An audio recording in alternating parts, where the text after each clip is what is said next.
Yashraj education point में आप सभी का स्वागत है। आज इस वीडियो के माध्यम से इतिहास विषय के कुछ प्रश्न के बारे में जानेंगे, जो भाग 2 लेसन 4 के अंतर्गत राजा राम मोहन राय की जीवनी और कार्यों के बारे में दिया गया है।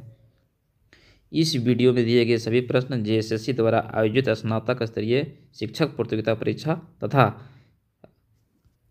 झारखंड सहायक आचार्य प्रतियोगिता परीक्षा इतिहास विषय वस्तु पर आधारित है। अन्य प्रतियोगिता परीक्षा की विषय वस्तु पर भी प्रश्न दिए गए हैं। तो वीडियो को देखने से पहले इसे एक बार आप लाइक और अपने दोस्तों को भी शेयर करें। तो आज हम लोग राजा राम मोहन राय के बारे में पढ़ेंगे, जिसका कार्यकाल 1772 ईस्वी से लेकर 1833 ईस्वी तक माना जाता है। राजा राम मोहन राय को भारतीय राष्ट्रवाद का अग्रदूत और जनक भी माना जाता है। हमारे आधुनिक भारत का महान नेता थे। इन्होंने अपने जीवन काल में बहुत से सामाजिक और धार्मिक कार्य किए हुए हैं। तो आज हम लोग राजा राम मोहन राय के बारे में जानकारी प्राप्त करेंगे। राजा राम मोहन राय का जन्म कब हुआ था? तो इसका जन्म 22 मई 1772 ईस्वी को हुआ था। राजा राम मोहन राय का जन्म कहाँ हुआ था? तो इसका जन्म हुगली, जो बंगाल में पड़ता है, वहीं पे हुआ था। राजा राम मोहन राय जो है किसके समर्थक माने जाते हैं? तो यह जो है पाश्चात्य शिक्षा और दर्शन के समर्थक माने जाते हैं। इन्होंने जो है मूर्ति पूजा का विखंडन किया था। राजा राम मोहन राय की मृत्यु कब हुआ था? तो इसका मृत्यु 23 सितंबर 1833 ईस्वी को हुआ था। और अगर पूछेगा कहाँ हुआ था, तो ब्रिटेन में हुआ था। राजा राम मोहन राय की मृत्यु कहाँ हुआ था? तो ब्रिस्टल, जो ब्रिटेन में पड़ता है। राजा राम किस किस भाषा के जानकार थे? तो राजा राम जो है वह अरबी भाषा, फारसी भाषा, अंग्रेजी भाषा, ग्रीक भाषा और हिब्रू भाषा के जानकार थे। राजा राम मोहन राय बहुत बड़े दार्शनिक थे। किसने मूर्ति पूजा का विरोध किया और एकेश्वरवाद को सब धर्म का मूल बताया था? तो वह थे राजा राम मोहन राय। उन्होंने मूर्ति पूजा का विरोध किया था और बोला था एकेश्वरवाद ही सब धर्म का मूल जड़ है। राजा राम मोहन राय ने राष्ट्रीय में बाधक तत्व किसको बताया था?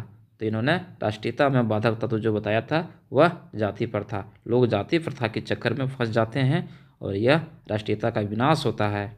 इसीलिए उन्होंने राष्ट्रीयता के बाधक में जाति प्रथा को बाधक तत्व बताया है। किसने भारतीय नवजागरण का अग्रदूत, अर्थात किसे भारत का जो है नवजागरण का अग्रदूत, सुधार आंदोलन का प्रवर्तक, आधुनिक भारत का पहला अर्थात 19वीं सदी का महान नेता माना जाता है? तो राजा राम मोहन राय को। तो राजा राम मोहन राय को भारतीय नवजागरण का अग्रदूत, दूसरा सुधार आंदोलन का प्रवर्तक और तीसरा आधुनिक भारत का पहला महान नेता अर्थात 19वीं सदी का महान नेता राजा राम मोहन राय को माना जाता है। राजा राम ने आत्मीय सभा की स्थापना कब किया था? तो इन्होंने आत्मीय सभा की स्थापना 1814-15 ईस्वी में किया था। राजा राम ने वेदांत सोसाइटी की स्थापना कब किया था? तो इन्होंने वेदांत सोसाइटी की स्थापना 1816 ईस्वी में किया था। राजा राम ने 1821 ईस्वी में किस समाचार पत्र का प्रकाशित किया था? तो इन्होंने 1821 में संवाद कौमुदी नामक समाचार पत्र का प्रकाशित किया था, जो हिंदी भाषा में प्रकाशित होता था। अर्थात संवाद कौमुदी जो समाचार पत्र था वह हिंदी भाषा में प्रकाशित होता था। राजा राम की फारसी रचना कौन सी है? इन्होंने एक फारसी रचना जो है की है, जिसका नाम है तुफात उल मुहादिन। और ये रचना कब इसने किया था? तो इसकी रचना इन्होंने 1809 ईस्वी में किया था। राजा राम मोहन राय को फारसी अखबार क्या था? तो राजा राम मोहन राय का फारसी अखबार जो था वह मिरातिल था। मिरातुल अखबार जो है राजा राम मोहन राय द्वारा जो है फारसी अखबार है। ब्रह्म समाज की स्थापना किसने और कब किया था? तो ब्रह्म समाज की स्थापना राजा राम मोहन राय ने किया था। और कब किया था? 20 अगस्त 1828 ईस्वी को। और जो है यह इस समाज की स्थापना कहाँ की गई थी? तो कोलकाता में की गई थी। तो राजा राम ने किसके सहयोग से सती प्रथा का अंत किया था? तो राजा राम ने विलियम बेंटिंक की सहायता से सती प्रथा का अंत किया था। और कब किया था? तो 1829 ईस्वी में। राजा राम को राजा की उपाधि किसने प्रदान किया था? तो राजा राम को राजा की उपाधि जो है वह अकबर द्वितीय ने प्रदान किया था। अकबर द्वितीय एक मुगल कालीन राजा थे, जिन्होंने राजा राम मोहन राय को राजा की उपाधि देकर उसे विलियम चतुर्थ के दरबार में भेजा था। विलियम चतुर्थ कहाँ थे? ब्रिटेन में थे। राजा राम मोहन राय को युगदूत किसने कहा है? तो इसको युगदूत सुभाष चंद्र बोस ने कहा है। राजा राम ने प्रिसेप्ट ऑफ जीसस कब लिखा था? तो इसकी रचना इन्होंने 1820 ईस्वी में किया था। राजा राम ने वेदांत कॉलेज की स्थापना कब किया था?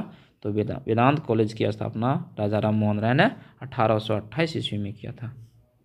और अगर वेदांत सोसाइटी की स्थापना के बारे में पूछा जाए तो वह 1816 ईस्वी में किया था। वेदांत कॉलेज और वेदांत सोसाइटी दोनों अलग अलग है। नेपाल में बौद्ध दर्शन का ज्ञान किसने प्राप्त किया था? तो राजा राम मोहन राय थे जिन्होंने नेपाल में बौद्ध दर्शन का ज्ञान प्राप्त किया था। ब्रह्म समाज में कब फूट पड़ गया था तथा इससे कौन सी समाज की स्थापना हुई थी? अर्थात फूट पड़ने के बाद उससे एक जो अलग समाज की स्थापना हुई थी उस समाज का नाम क्या था? तो ब्रह्म समाज में 1865 ईस्वी में फूट पड़ गया था और इससे हट के एक अलग समाज की स्थापना हुआ था जिसका नाम था आदि ब्रह्म समाज। और इस आदि ब्रह्म समाज की स्थापना केशव चंद्र सेन ने किया था। राजा राम मोहन राय को किसके दरबार में भेजा गया था? तो विलियम चतुर्थ के दरबार में भेजा था। और किसने भेजा था?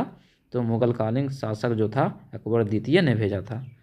राजा राम मोहन राय को जो है किसके दीवान थे? तो यह विलियम डिग्वी के दीवान थे। गिफ्ट ऑफ मोनोथेसिस्ट जो 1809 में इसकी रचना की गई है। तो इस पुस्तक जो है यह पुस्तक जो है सो किसकी रचना है? तो यह राजा राम मोहन राय की रचना है। राजा राम की मृत्यु के बाद ब्रह्म समाज का संचालन किसने किया था? जब राजा राम मोहन राय की मृत्यु 1833 ईस्वी में हो गई थी उसके बाद ब्रह्म समाज का संचालन किसने किया था? तो वह थे महर्षि द्वारिकानाथ टैगोर और पंडित रामचंद्र विद्यावागीश।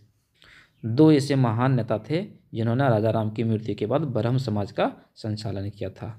वो थे ब्रह्म ऋषि द्वारिकानाथ टैगोर और पंडित रामचंद्र विद्यावागीश।